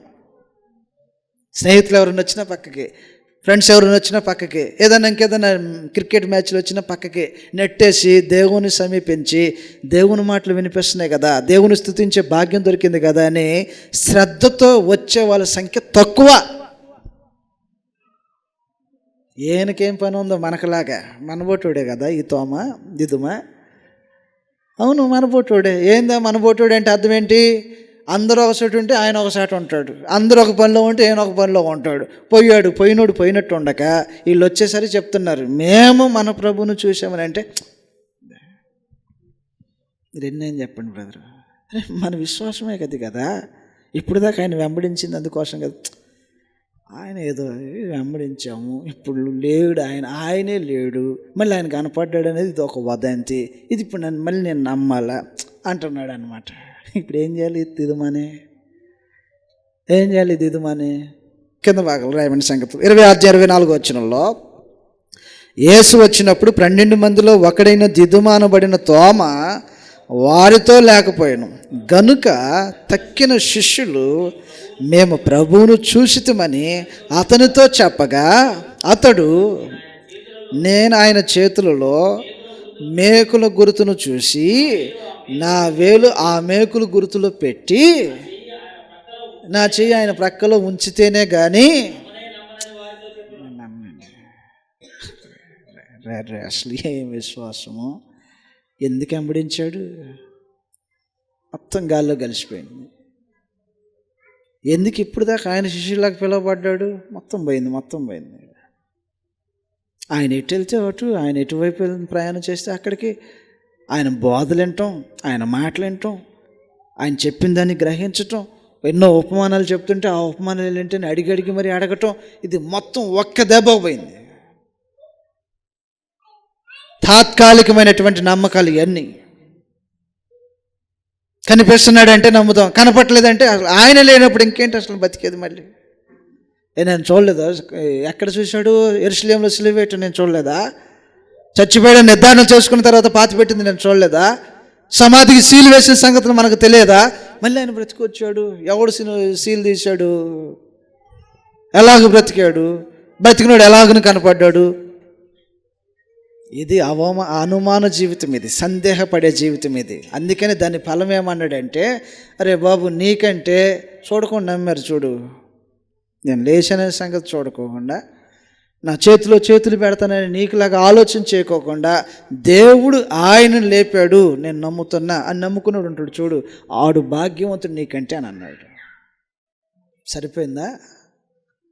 అవిశ్వాసానికి, సందేహానికి, అపనమ్మకానికి ఫలము సరిపోద్దా? ఇంకేమైనా కావాలా?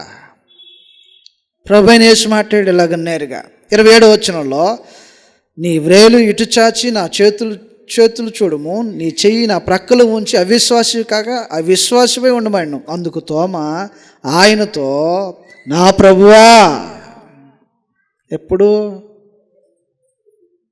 కాలం గడిచిపోయిన తర్వాత, నీకు ఇచ్చిన అవకాశాలు ముగిసిపోయిన తర్వాత దేవుడు ఒక లెక్కేసుకుంటాడు. వీళ్ళ పరిస్థితి అన్నమాట, ఇది చూపిస్తే తప్ప వీడు నమ్మడు, ఇది చేస్తే తప్ప వీడు నమ్మడు అని ఒక మనుషుడి గురించి ఆయన అంచనాకు వచ్చేసిన తర్వాత నువ్వు తిరగబడి మరలా మనుషుల పశ్చాత్తాపం పొందినా,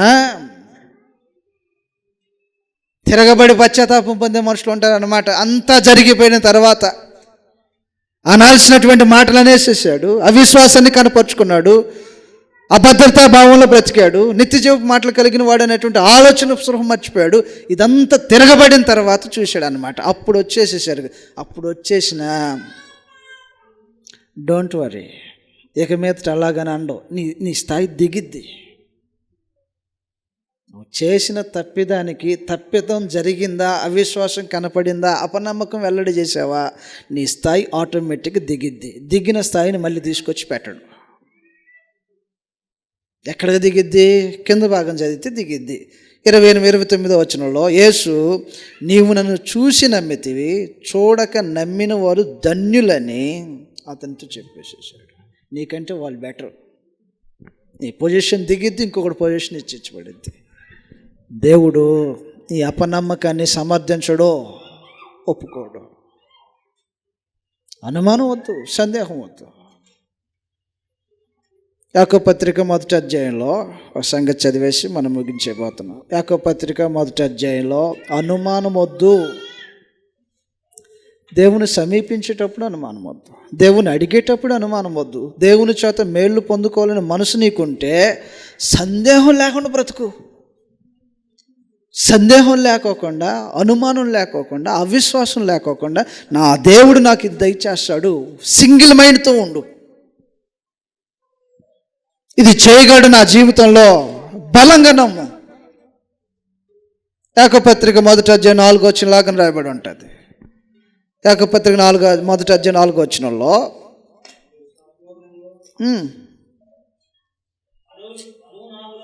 అనునాంగులను ఏ విషయంలోనైనను కొదువు లేని వారై ఉండునట్లు ఓర్పు తన క్రియలను కొనసాగింపనీయుడి. మీలో ఎవనికైనాను జ్ఞానము కొదువైన ఎడల, ఒకవేళ నాకు ఏదైనా కొదువు అనిపించింది, జ్ఞానమే కొదువు అనిపించింది అనుకో, అడగలిసిన ఆయన ఒక ఆయన ఉన్నాడు. ఆరోగ్యమే కొదువు అనిపించింది అనుకో, అడగాల్సిన ఒక ఆయన ఉన్నాడు. కుటుంబ జీవనంలో పరిస్థితులు మార్చుకోవాల్సినటువంటి కొదువు అనిపించింది అనుకో, అడగాల్సిన ఒక ఆయన ఉన్నాడు. ఇంకేదైనా కావలసినటువంటి ఈవులు నీ క్షేమం కోరి నువ్వేదన్నా ఇది ఉంటే బాగుంటుంది దేవుని చిత్తమైతే అనే భావన నీకు ఉందనుకో, నువ్వు అడగాల్సినటువంటి ఒక ఆయన ఉన్నాడు. ఆయన అడిగేటప్పుడు ఎలాగ అడగాలి? కింద భాగంలో రాయబడినటువంటి సంగతి చదువుతాం. 6వ వచనంలో, అయితే అతడు ఏ మాత్రమునో సందేహింపక విశ్వాసంతో అడగాల. అవిశ్వాసంతో అడిగేవాడు మొదటిగా సరైన రూపంలో ఆయన అప్రోచ్ అవ్వాలా. సందేహించువాడు గాలి చేత రేపబడి ఎగిరిపడు సముద్రపు తరంగముల వలె పోలియుండును. అట్టి మనుషుడు ద్విమనుషుకుడై తన సమస్త మార్గముల యందు అస్థిరుడు గనుక ప్రభు వలన తనకు ఏమైనా దొరుకునని తలంచుకోరాదు. ఆలోచన తలంచుకొని నీకు దొరకదు. ఎలా ఉండాలి నీ మైండ్ అడిగేటప్పుడు? ఎలా ఉండాలి దేవుని సమీపించినప్పుడు? ఎలాంటి భావంతో, ఎలాంటి హృదయంతో, ఎలాంటి మనసు కలిగి రావాలి దేవుని సమీపానికి? నా దేవుడు నేను అడిగితే ఆయన చిత్తమైతే నాకు అనుగ్రహిస్తాడు. ఒకవేళ అది నాకు మేలు చేసేదైతే నాకు అనుగ్రహిస్తాడు. నాలో సందేహం లేదు. ఆయన చిత్తం, నాకు ఇది కావాలనిపించింది, అయితే అది ఆయన చిత్తం అయితే అది నా మేలు కొరకు ఆయన అనుగ్రహిస్తాడు. అనుమానం ఉందనుకో, సందేహం ఉందనుకో, అవుతుందో లేదో, ఇస్తాడో లేదో.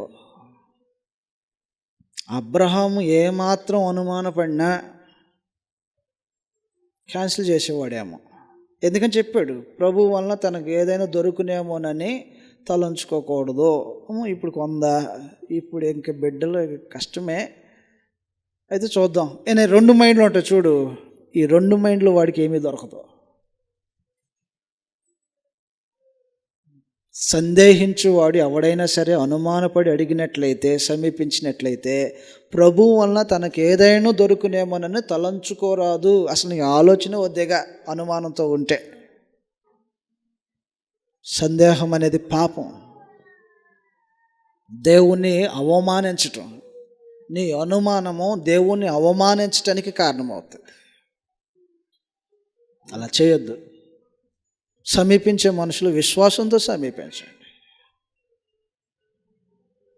కాబట్టి మనం దేవుణ్ణి ఆశ్రయించాము, విశ్వాసాన్ని కొనసాగిస్తున్నాము. ఇహమందును పరమందును సమస్త విషయాల్లో మేలు చేయగలిగినటువంటి దేవుని వైపు సందేహం లేకోకుండా, అనుమానం లేకోకుండా, అవిశ్వాసంతో కాకోకుండా, మన క్షేమం కోసము మనకు ఏదైతే కావాలని ఆశ్రయిస్తుంటామో ఆయన చిత్తానికి అప్పగించి దాన్ని పొందుకునేంత వరకు తగిన సమయం కొరకు కనిపెట్టండి. సరైన సమయం ఒకటి ఉంటుంది, దేవుడు అనుగ్రహించడానికి సరైన సమయం ఒకటి ఉంటుంది. ఆ సమయం కొరకు కనిపెడితే విశ్వాసం కలిగినటువంటి హృదయాలు కలిగినటువంటి వారికి దేవుడు తన చిత్తం చొప్పున మేలు చేస్తాడు. అనుమానం లేకుండా ఉండండి, విశ్వాసంతో ఉండండి. దేవుడు ఏదైనా చేయగలడనేటువంటి ఒక గొప్ప నమ్మకంతో ఆయన సమీపించి ఆయన ద్వారా మీరు మేలు పొందాలని ఈ ప్రేమతో మనం చేస్తూ ముగించేస్తున్నాను. అందరికీ వందనాలు.